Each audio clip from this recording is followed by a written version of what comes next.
still my soul. Today we have a special guest. She was with us last week, and we invited her out again. Her name is Rochelle, and she is the owner of Garden Health and Lifestyle Consultants. So welcome. Thank you. Thank you for taking the time out. I see you have a lot of stuff to share with us today. Indeed. Indeed.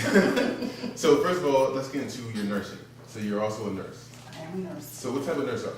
I'm a nurse practitioner, Okay. and my specialty is actually geriatrics. Gotcha. How long have you been doing that? 20 plus years. 20 plus years. Wow. So what's the most rewarding part about that?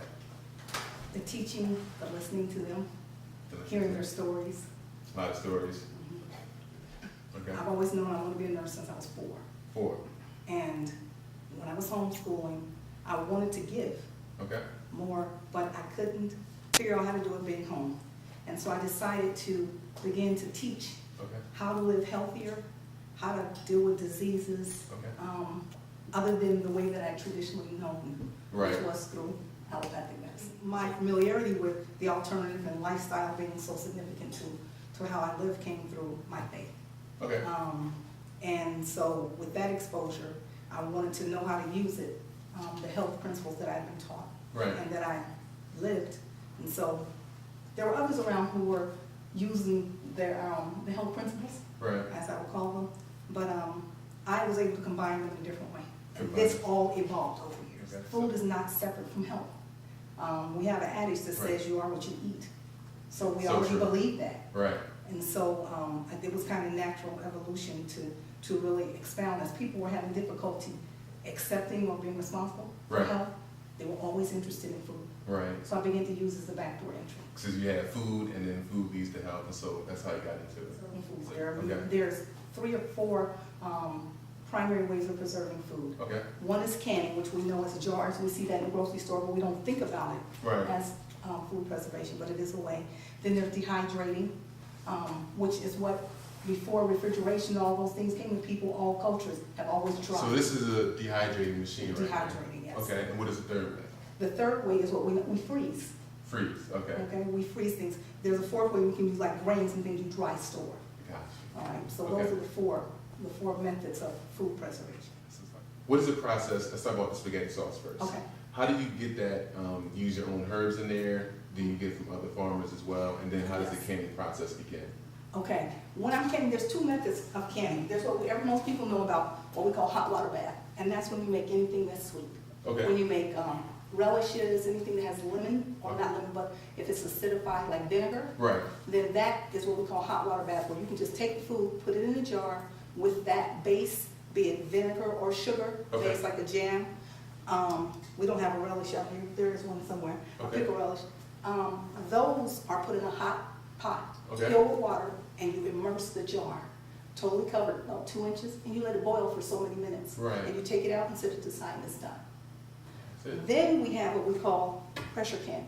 So this is the pressure canner. This is over the here. pressure canner. The Okay. pressure canner, it is for processing foods like this, soups, anything that we call alkaline. Okay. So that means the pH is high, all right, like vegetables, all vegetables. So this is specifically for certain kinds. This is certainly specifically for certain types of processing. Okay. And so when I make soups, when I make, there are several soups up here, but when I make soup, there's a butternut squash soup, Right. lentils, beans, anything like that, those all have to go under the pressure canner. Okay. And you would put the food, you partially cook it, and you put it in a jar, Right. and then you put it in the pressure canner, and then you process it. It's a long process. The average thing is like, beans are like 90 minutes under 90 pressure. minutes under pressure? Under 10 pounds of pressure. Wow. And then the time it takes to get up, plus the time it takes to come back down to 0 pressure. So Okay. those are the 2 methods of That's the canning method that you use for canning. that I use for canning. Okay. So So when did the canning process start for you? I know it took a while. my mom used to can when I was a little girl. We're from a small town in the Midwest, Okay. and so I know about canning, but I Okay. didn't do it as an adult. Okay. One year I tried my hand at some peaches and strawberry jam. Well, And- It came out all right, Okay. but I forgot a crucial step. So when I went back to get it about a year later, yeah. I'm like, oh my gosh, what is wrong with my jam? It's white stuff on it. I threw them all in the garbage. Well, when I started canning with my girlfriend some years later, Right. a couple years later, I realized it was only the foam on the top. So your food is good product. Because I forgot about the foam on the top of jams. When you make jams, you have to scrape the top. I would have thought the same thing. I would have threw it all away. Thought it was mold. But it wasn't. So Candy, so let's go to dehydrating. Okay. I don't know anything about that. So can you explain that a little bit? I see you have these apple chips. Yes, they are. Apple chips. Okay.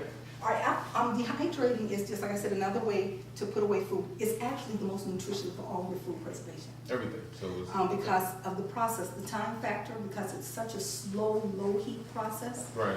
then you get to retain so much nutrition. It's probably 98% of all the nutrition is retained in dehydrating. Because it's slow, right? Because it's slow and it's low. It's pulling the moisture out and the temperature is very low so it doesn't destroy the enzymes in the food. So pretty much what you're saying is heat destroys a lot of the Correct. nutrients. Can you only do one thing at a time? Or is No. there different slots in there? This one has 5 slots. Okay. This is an Excalibur. Excalibur, there's only one of the dehydrate. This is supposed to be the limousine of dehydrators. Okay.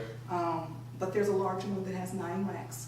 Okay. And you can dehydrate different things, but you don't want to mix up things that have different smells. I wouldn't want to put onions with fruit. Gotcha. So I would do fruit. You would want to put something that drips on top of something that's not. So if something's drippy like strawberries, you might put them at the bottom and put an apple at the top. But you can, or oranges or whatever like that. So do you put raisins in there? I'm sorry, grapes in there to make raisins? Yes, I made these. So these are grapes that you put in here? These were these, Okay. red and gold. Mhm. And that's what you see. Let me get the gold out. I can have one. But yes, that's what they are. I get raisins, I get grapes that are not seeded, and I make my own raisins. Wow, okay. Anything else you put in here besides fruit? Oh, yes, yes. This was bread. I chopped it up, seasoned it, chopped it up, put it on dehydrator, made So my you own made your croutons. own croutons. Okay, very nice. I Uh-huh. also can't get away from, I also smell bread, fresh bread up here. So is this freshly made bread? I made all of this bread Okay, today, today. this afternoon. So, well, you gotta go through this. What do you Okay. have there? Okay, my bread is just, when I do a bread making class, I Right. want the student to walk away and know that I have a skill that is versatile. I don't just have to make one kind of bread. Okay, So when I make bread for a class, I do just exactly this. Okay. I make a loaf. This is a French loaf, or you can use for sandwiches. okay, This one's cut like a French loaf, and these are just dinner rolls. okay, This is just regular loaf bread. okay. But all of this was made from the same recipe, from the same dough. So you're just changing the kind of the You're shape. changing the and- shape. You Okay, can good. So what do we have here? Okay, this is my pineapple papaya sweet It roll. smells really good. I make the jam from scratch, as you see. So the here. jam you're using is this? Yes, and then I make the loaf. What is this activated charcoal? I've never heard of Okay, this. all right. Activated charcoal.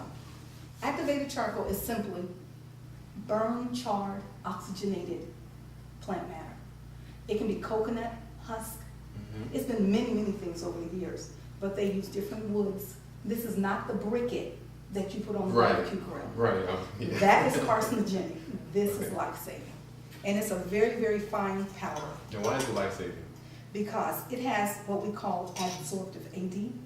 You smoke them. Yeah, it's very fine, it's microfine.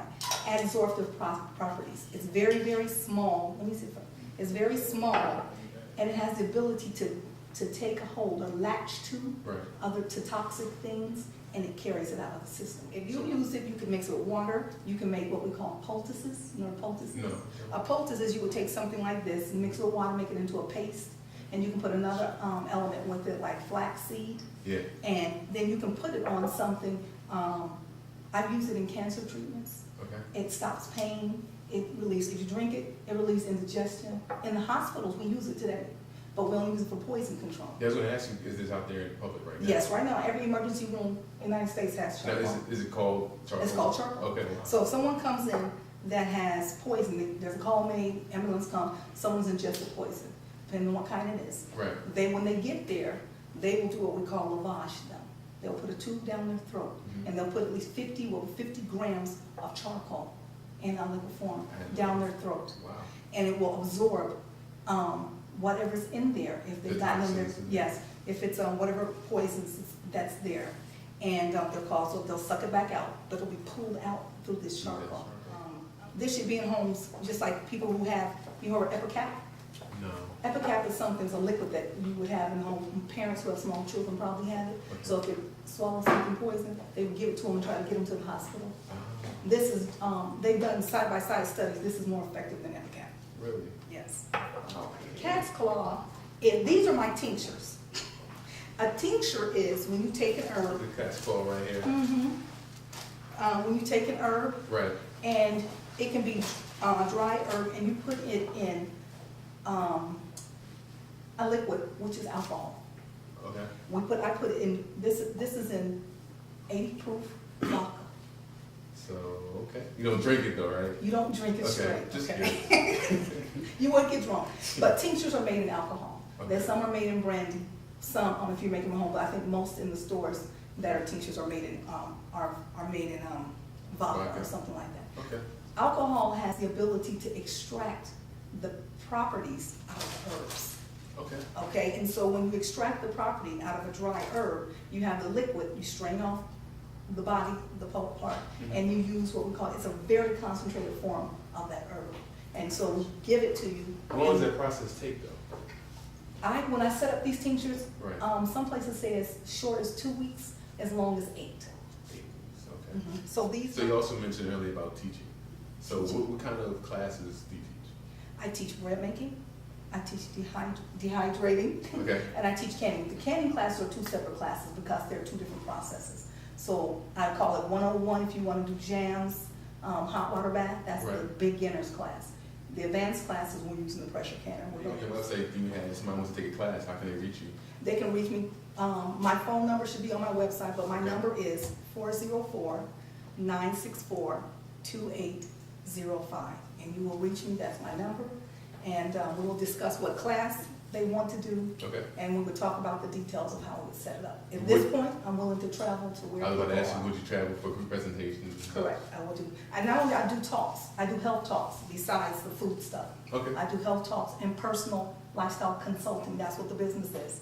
So Right. individually, you can come to me and ask to see me, because I am a licensed practitioner as well. Certified license, I'm a yes. master There's prepared nothing nurse practitioner. Mhm. So I can treat your diseases, but I'm gonna use food and herbs. So I do private consultations for help. The truth of the matter is, almost every drug came from the discovery of a plant. Gotcha. So Again, one last time, can you give your website and address so they can find out how to contact you? my web address is inmygardenhealth.com. My phone number is 404-964-2805. And I am Rochelle from In My Garden Health and Lifestyle. Thank you, Rochelle, for coming out with us. Thank you for Thank you being so here. much for having me.